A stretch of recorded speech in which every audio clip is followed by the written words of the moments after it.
Tampoco. Welcome, welcome. I got a smile on my face. It's a beautiful day. We're going to smile at the world. Hey, everyone. Welcome to the Green Nurse Podcast, where we bring hope and inspiration for growth and healing. We are here to change the dialogue and stigma around what it means to feel good and be high. Hence the H for hope, I for inspiration, G for growth, and H for healing. Really excited because we're going to be doing a monthly podcast on various conditions and talking about various cannabis formulations that may be helpful for that particular condition and the associated symptoms. So here's a little video about what we do in the cannabis space as cannabis nurses and what we're going to be doing in the space as change agents for the revolution and evolution of cannabis and other plant medicines. So here we go. Hold on, I'm going to get this right. All righty. Okay. Little technical difficulties, but I'm getting there. Let's see here. Well, the video is not coming up. So let me try this one more time. It's been a while, guys. I'm a little rusty, but we're going to get this. So let me just share video file. Well, it's not going to let me do that. So let's share the screen. This video is really important to me because we actually spent a lot of time doing this video and I want you guys all to see it. So here we go, share screen. All righty.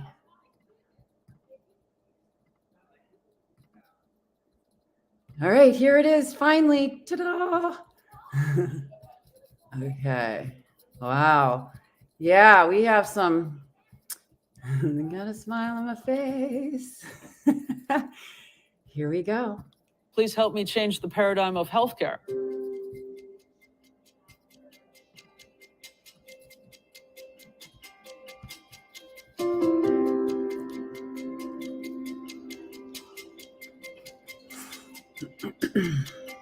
The Green Nurse is a holistic cannabis nurse that teaches on the endocannabinoid system and the safe utilization of cannabis and other progressive tools to help people reach a better quality of life. I'm the founder of Holistic Caring.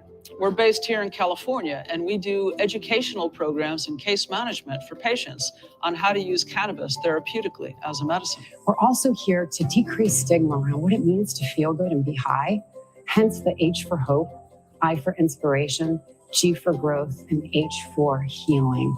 As the founder of Holistic Caring, I basically oversee the whole ship. And what we're doing is progressive education. Cannabis actually supports all 11 organ systems, our immune system, and all the neurotransmitter signaling systems that give messages to tell our body to either do something or not do something. Because the plant was prohibited, it prevented health professionals, doctors, and nurses from learning about cannabis as medicine.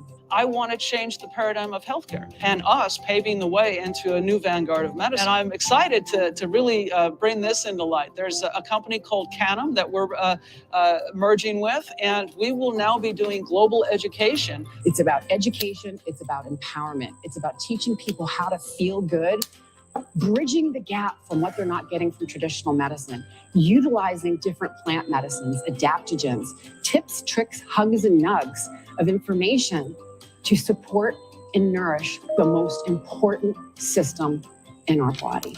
It's a lot of soul work, a lot of love, a lot of discipline, and meditation. I'm using my life work as a testimony to others to learn how they can be their own hero and then go help heal the world. And we are, as nurses, the game changers.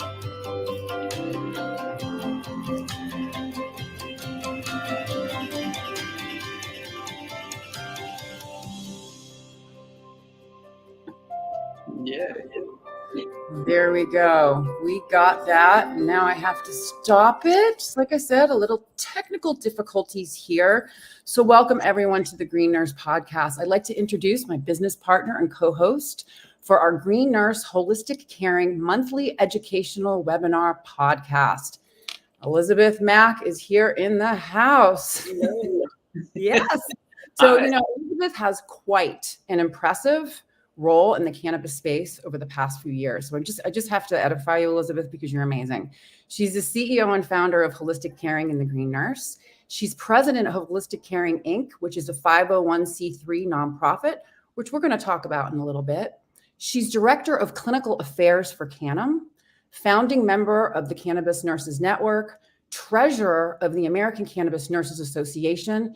She was just reelected as treasurer. And she serves on the boards of Los Angeles Normal and the San Diego Cannabis Chamber of Commerce. So, Elisabeth, welcome. I'm really excited and grateful to bring your patient and provider educational programs to life. You know, as we continue to provide those hugs and nugs, and gets a little bit more detailed in the educational platform on specific conditions and what Green Nurse approved formulations and how they may be helpful for those particular conditions. Yeah. So welcome, Elisabeth. Thank you. It's an honor to be here with you today. Happy March. Happy March. Well, yeah, March is Women's Month, right? Women's Month, celebrating women. Yeah. So today is our first webinar podcast on endometriosis, and we're going to be continuing these monthly talks on various conditions. But first, Elisabeth, let's talk about the importance of women's health. And I'm going to put up a handy dandy slide before we get into endometriosis. All right, here we go. Women's health and the endocannabinoid system. That's a good slide. Look at that. Yeah. So, you know, women's health encompasses many different things, right? I mean, we think about, you know, the pregnancy. That's the first thing that people think about, because it's kind of, you know, genetically, it's our role is to carry babies, and you know, and to make sure that we can continue to take care of ourselves, so that you know, everything's working well, right? But sometimes things don't work all that well, and it becomes dysfunctional and difficult.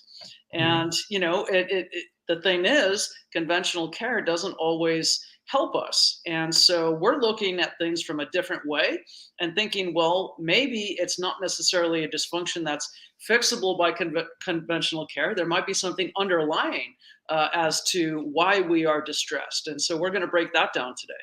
Yep, absolutely. And so, you know, the endocannabinoid system, you know, this kind of leads into, because, and I'm going to pull up a different kind of slide here, because it's really, really important for people to understand what the endocannabinoid system is. As well as, let me just pull up this other little handy dandy here. Oh, that's not that one. A lot of slides there. I got a lot of slides. Let me just pull this down. We'll pull up the endometriosis one first. Boy. Can we start with what the endocannabinoid system is? I can talk in the background. Yeah. Right? Well, you're finding those slides. So, yeah, you know, we all have one. Imagine every creature on Earth with a spine, every vertebrate animal, including humans, have an endocannabinoid system. And, you know, what this is, in shorthand, is a master regulatory system that helps us communicate between the cells, between and within cells. So essentially, it's okay, there you go. It's feedback. It's a feedback loop that helps our body either do something or not do something. So sort of like push the gas, apply the brakes, push the gas, apply the brakes, right? And every single cell has a set point of balance where everything's functioning and humming well. And sometimes the endocannabinoid system is not working all that well, but it goes through all of our systems. And as this umbrella alludes to, the nervous system, the endocrine system, you know, circulatory, respiratory, digestion, our skin, our muscular, our cardiovascular system, our lymph, etc. So there's balance in between every single one of these systems. And the endocannabinoid system is sort of the communication pathway that makes sure that all of the messages are being received correctly and that the cells are functioning in their optimum state, right? Excellent. So imagine and there's three parts to this, right? So there's receptors on cell membranes, there's endocannabinoids that we're making endogenously, and then there's receptors that break them down. Essentially, what we're finding in cannabis therapeutics is that sometimes this endocannabinoid system can become a little deficient because we're not making the endocannabinoids that we need to activate these receptors. And that happens because we might not be taking the best care of ourselves. We make these endocannabinoids through our diet, fatty acids. So we need to eat well and have good nutrient-rich diets and healthy fats. That helps us make these. And then exercise helps us keep this system fine-tuned and toned so that it's always working and it's able to help us no matter what our needs are. And so if we're not necessarily eating the best diet, sleeping, managing our stress, and exercising, we can become deficient in this. And then that's the cause of breakdown. Right. So here's the other thing that's really important. A lot of people, why does it work? What are endocannabinoids and how are they like phytocannabinoids? So endocannabinoids we make, phytocannabinoids the plant makes. Mm-hmm. This to me is probably the picture that was the jaw dropper for me, the aha moment when it makes sense, because we produce, like Elisabeth said, internal endogenous cannabinoids. We have an endocannabinoid system, not because of the cannabis plant, but because we make molecules very similar to the cannabis plant that interact with these receptors, providing messages to tell our body to either what? Do something or stop doing something. Really pretty fascinating. Endocannabinoids. So now let's just get into endometriosis and how this might apply, how the endocannabinoid system might completely 100% be related to endometriosis. Well, so imagine, if we have a communication system and messages are going one way, imagine if you can't have a return message to apply feedback. Well, sometimes when we have dysfunction and distress in the body, it's because the communication loops have broken down. And so the ECS deficiency is paving the way for dysfunction, right? So when we're talking about endometriosis, what is that condition? The condition is classified by uterine tissues and substance growing external to the womb. So, of course, our uterus, our fallopian tubes, and ovaries are all tied together, and they all have to stay in perfect balance and within their structure and function. Well, what happens in endometriosis is somehow the uterine tissues break out of the womb and spread to other areas of the abdomen. And so when we're having endocrine issues and hormonal changes, ovulation, menses, all of the different parts of the cycle, these tissues are responding to that. And they expand and contract. And when we have tissue that is external to the womb, applying those changes, it can cause issues. It can cause issues in the bowel and the bladder and the abdomen and cause spasms and contractures. It can cause a lot of pain, difficult with sex, heavy bleeding, fibroids, all kinds of things that are breaking down. And so that's, there's the shortcut as to what endometriosis is. And, honestly, about 10% of all women have this. 1 out of 10 women today worldwide struggle with this condition. And it's something that we do need to address because conventional care is struggling with exactly what to do. Right. And so conventional care, Elisabeth, what does treatment usually look like for these types of conditions? For endometriosis, so what are some of the symptoms, right? So when you think about conventional care, they are, giving us Band-Aids to address symptoms. So if we're having a lot of pain, NSAIDs like Motrin, Aleve, ibuprofen, those are the first line defense. Some people progress to deeper levels of pain, and they might be given opiates, not as frequently today as they used to be, but essentially pain meds. And then there are hormone therapies, right? So if we're having hormone dysfunction, sometimes they try and regulate those. And you can get hormones that you can take orally. You can get Lupron injections and some of the other types of hormonal therapies. And then lastly, surgery. And surgery, when we think about these uterine tissues spreading outside the womb into the abdomen, you can go and remove these adhesions and lesions elsewhere in the gut and the abdominal cavity. But what happens when it repeats itself? Because a lot of times this continues to happen, because if we're not stopping the problem, it's just going to reoccur. So sometimes people have multiple surgeries and it becomes like whack-a-mole, where you're taking something out and then it reappears. Right. So here's the other thing too that's interesting. So when we're talking about the endocannabinoid system and we're talking about endometriosis, let's talk about what the normal female reproductive system looks like in regards to cannabinoid receptors. And then we're going to pull up some research. So Elisabeth, what does the normal endocannabinoid system look like for the female in the female reproductive system? Well, I don't know if I can say what it looks like, but we're full of these receptors. Here we go. Normally, the female reproductive system, what contains it's chock full of cannabinoid receptors on all of the cell surfaces that initially would reduce the inflammation and correct the endocrine imbalance.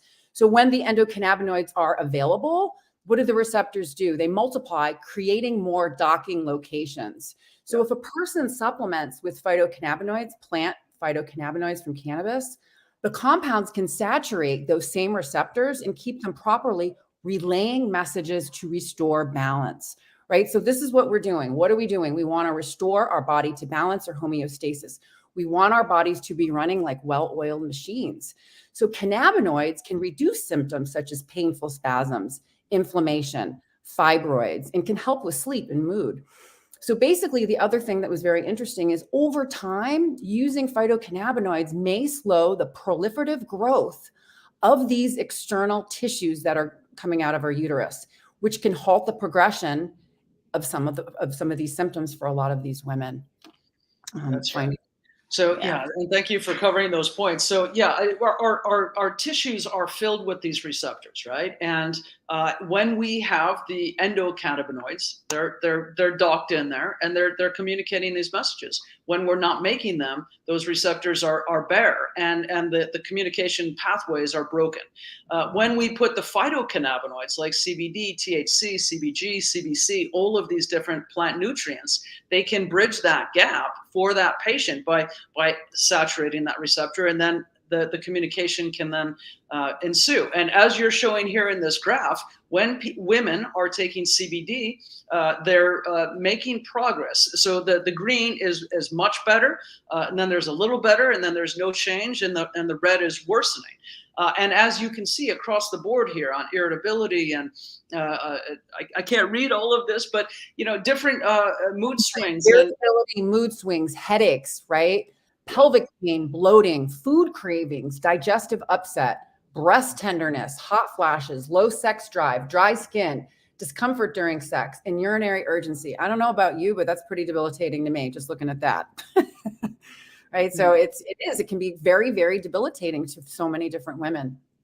And this study, the good thing about this study is that it is a Project CBD study, and this was only taking CBD. So a good full spectrum whole plant CBD oil is able to help on multiple systems. And this is because it's pleiotropic, which is my favorite word.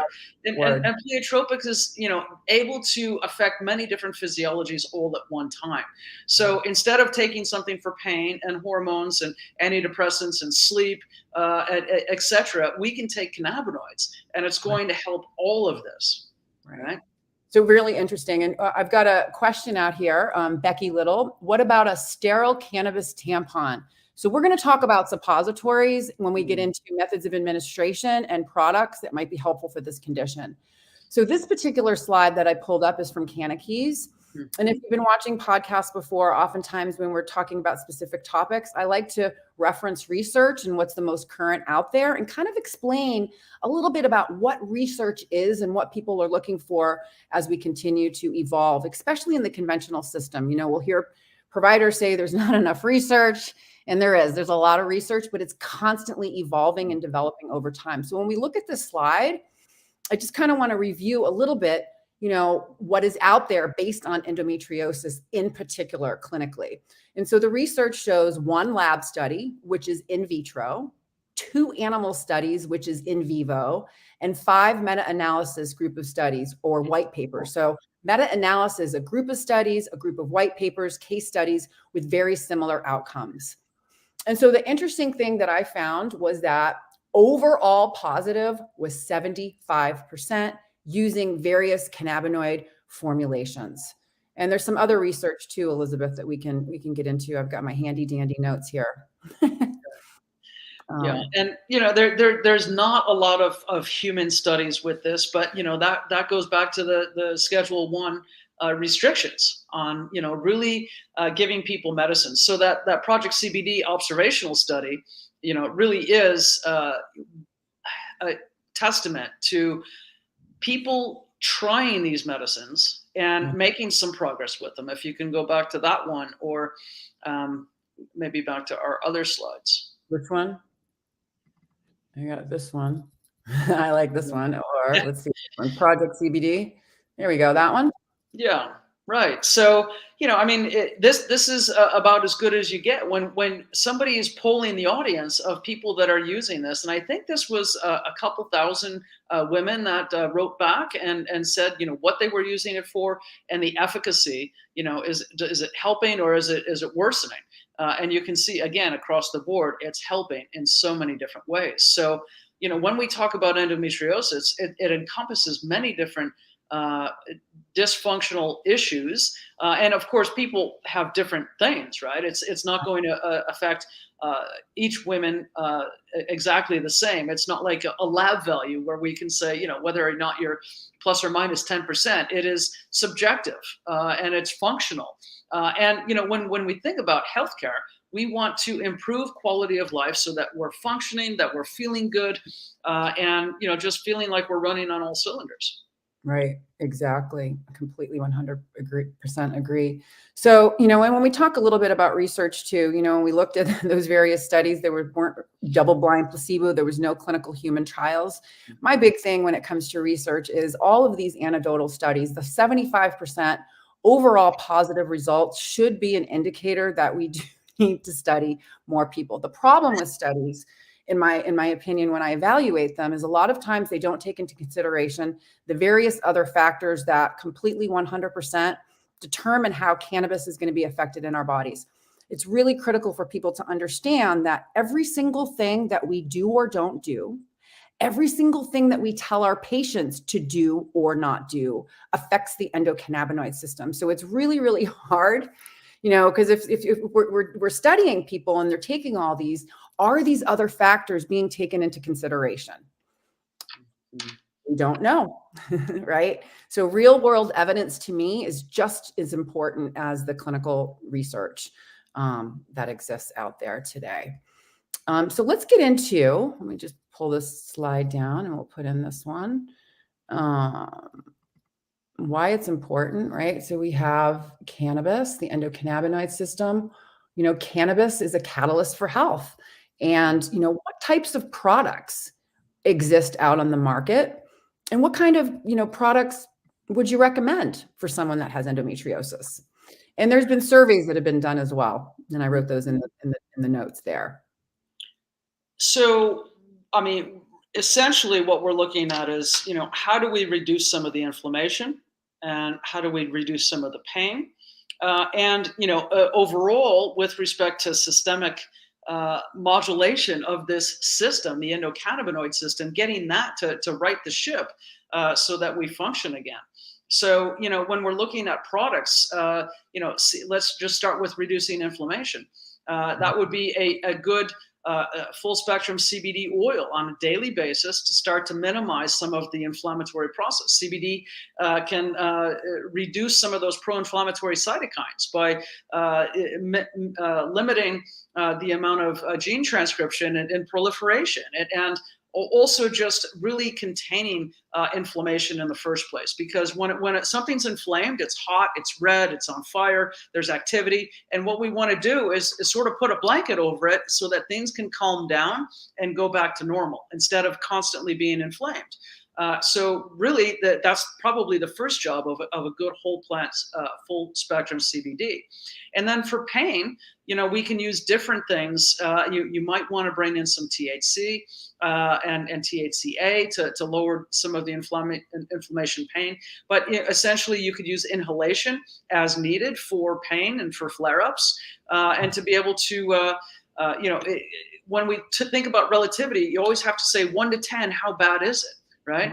And then we're going to teach people how to go from an 8, 9, 10 down to a 4, 5, 6 with different products. And, really coming from a harm reduction standpoint, we want to introduce something that is going to be step 1 with that full spectrum CBD oil.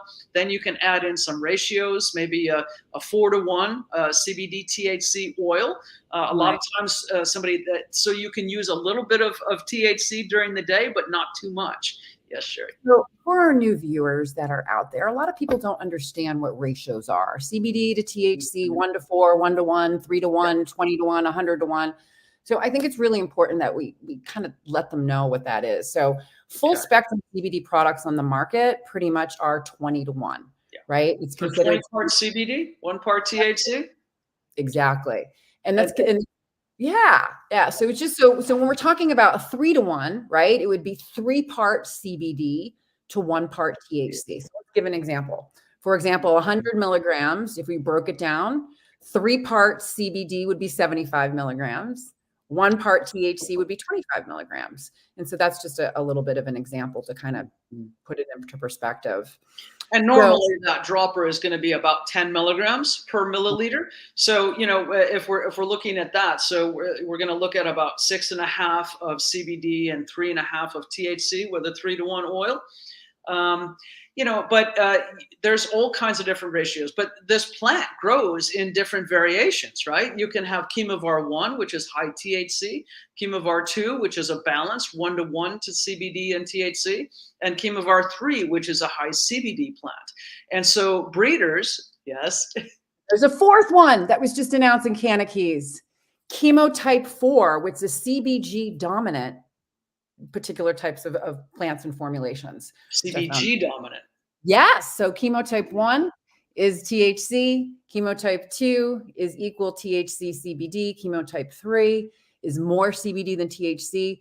And chemotype 4 is now CBG dominant. So meaning that it has an abundance of CBG and other of those other minor cannabinoids, which I found really interesting. That is interesting. Yeah. I know. It's really kind of cool. And CBG, the master cannabinoid, right? So it is the precursor of all of the other ones. CBGA is if you think about an embryo, speaking of endometriosis and pregnancy and women's issues, right? It's going to expand into all of the other phytonutrients as it matures and gets access to the sun and nutrients and aging. Yeah. And what I really love about CBG, while we're on the topic really quickly, is, CBG activates those CB2 receptors to modulate inflammation. CBG also helps us to produce more of our own anandamide molecule, which I think is really, really fascinating. The bliss molecule, the molecule that we make that's similar to the THC molecule.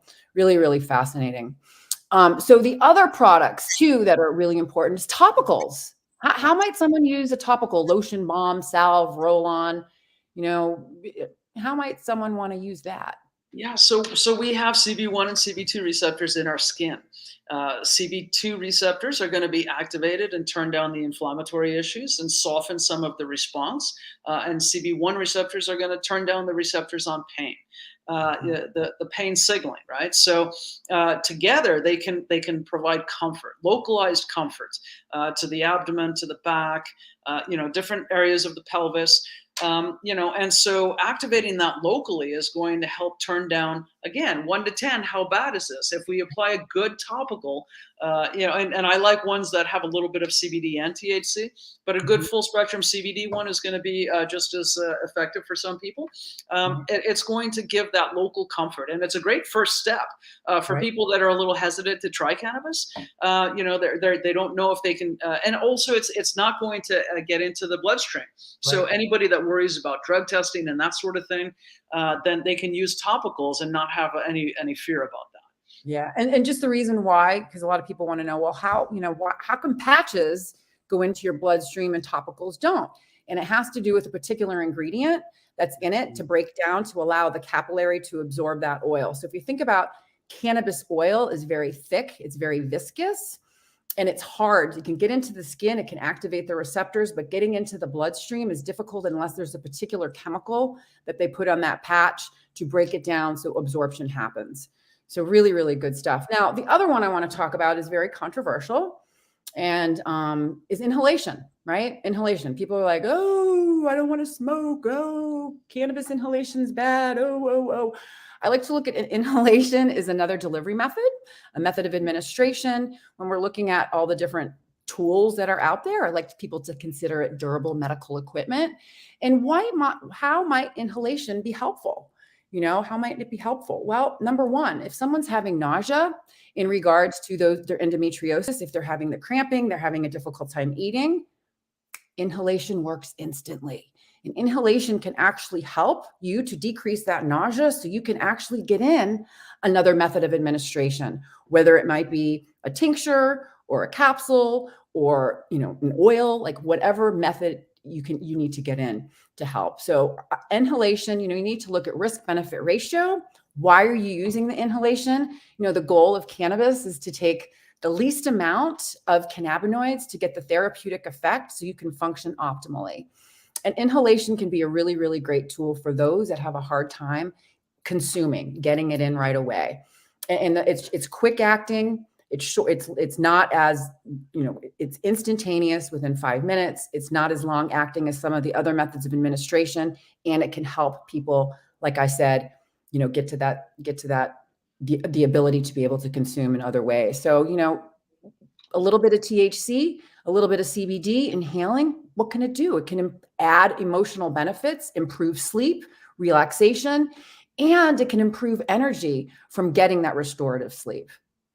And one of the things I like to teach people is stacking these up together, right? So that's the other thing, right? And in my opinion, as a clinician, the first thing we're going to want to do is, you know, try those topicals, right? And get that localized effect. Second thing, a good full spectrum whole plant oil on a daily basis to have systemic access to the endocannabinoid system and to be fine tuning this and supplying the body with the phytonutrients that we need, these essential fatty acids that are going to keep those receptors saturated so that it stops spreading outside of the womb areas. And then and just to give overall comfort, right? So when we take a good full spectrum oil, we're getting anti-anxiety benefits from, you know, activating 5-HT and helping us to have a much calmer, grounded approach, less anxious, better sleep. Better sleep is going to help us across the board on every one of our issues. And, you know, people with endometriosis might not have just endometriosis. There are other,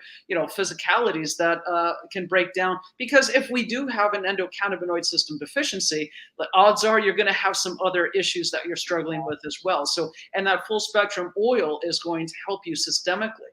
And then inhalation, when you're in a pinch, when you're really having, you know, intense spasms and contractions or pain, and it's just too much, then inhalation is going to get you out of that in a pinch, because you breathe in these compounds, they go into the lung, right to the brain, and then boom, within a minute or two, you feel some relief.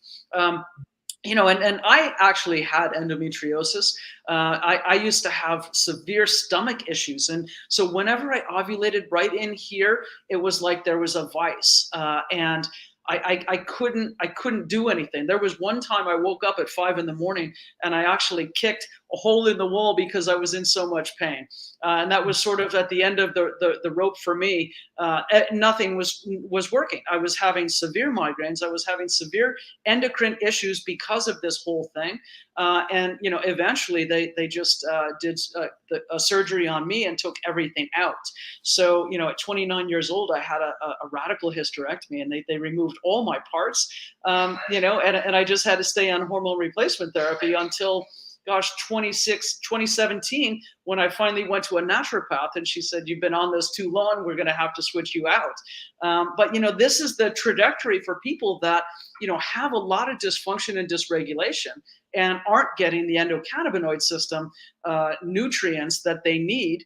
It can be very distressful. Anyway, so you want to stack these products so that you can really give people empowerment and agency to handle their own body and to be able to say, I'm going to use what I need to get myself healthy. And that goes back to hope. You teach hope as the first thing that we need to talk about. And, if you're a 29-year-old out there with severe endometriosis, you've tried hormones and pills, you've tried injections like with Lupron, you've had surgeries to remove some of these adhesions, nothing's getting better. They're looking at hysterectomy for you. There might be a way that you can modulate the system and at least give it a try before you do anything more drastic. Absolutely. 100%. Thank you for sharing your personal story. Absolutely. It's and here it is too, as we're not only cannabis nurses, but we're also patients. We've been on the other side. That's something that's a little bit different. We've all worked, all of the nurses that work with us, we've all worked in the conventional system, but we've also all been on the other side of the bed. And we know what it feels like. We know what it feels like to have that mental, emotional, spiritual, and physical discomfort and pain. And cannabis has really been an amazing tool for so many of us. And we are here to teach on the safe consumption. People are making great medicines. People are selling these medicines, but no one is interpreting how to use medicine for patients, plant medicine. And that's what we do. We do that here at Holistic Caring and the Green Nurses. We would like to invite you all to come into our community.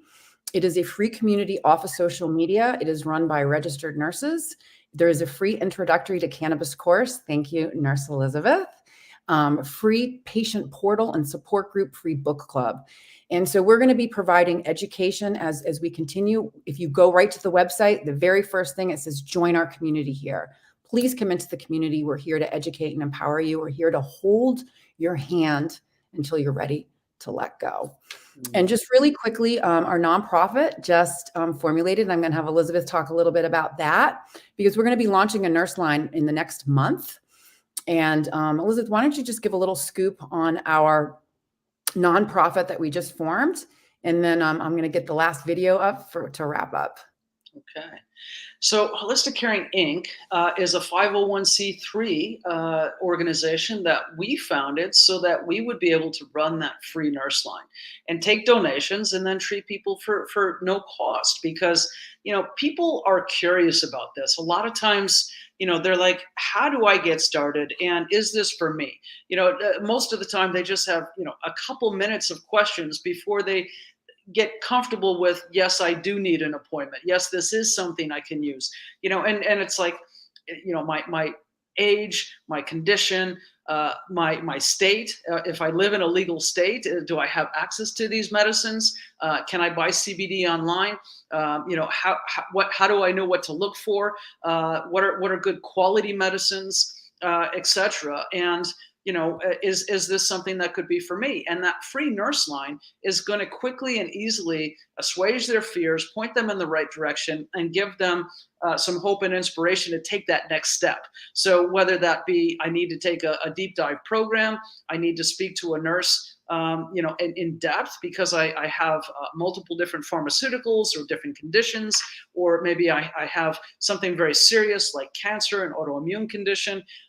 People need to know, what is my first step? And that free nurse line allows us to be able to provide that triage, kind of like triage, right? You walk into a hospital ER and they're going to say, who are you? What do you need? What's going on?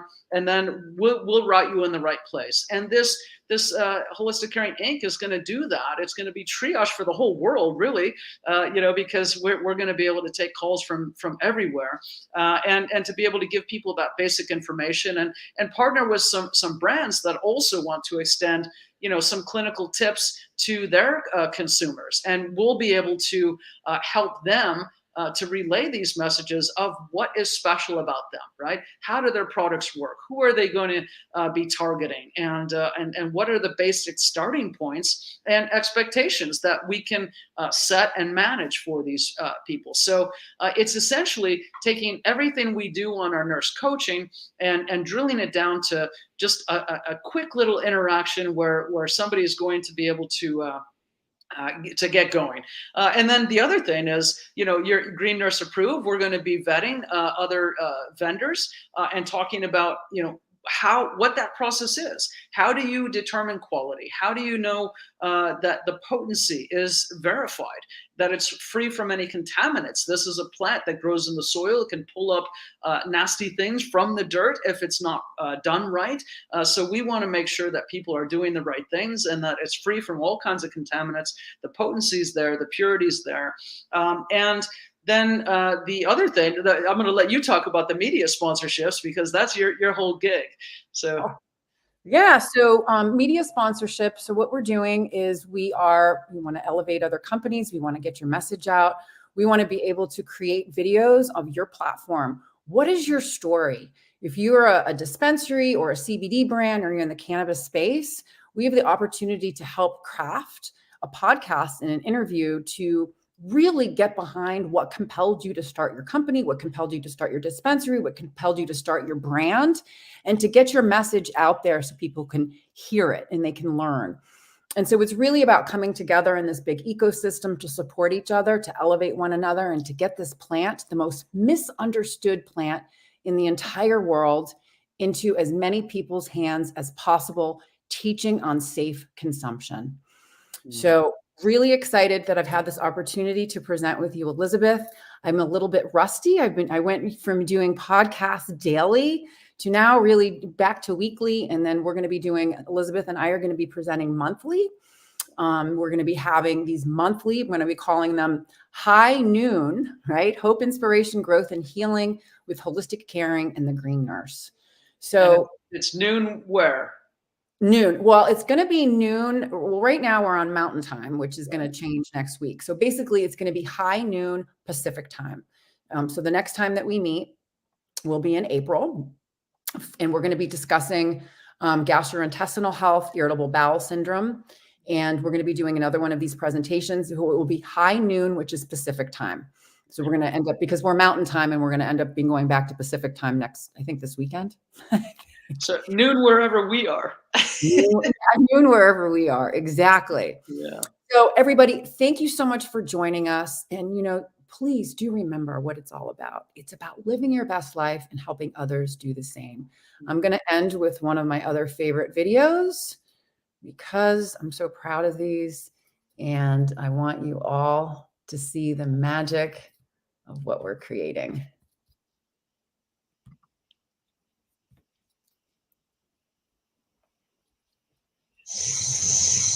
We're here to educate and empower patients to make choices that are best for them. We're also here to decrease stigma around what it means to feel good and be high. Hence the H for hope, I for inspiration, G for growth, and H for healing.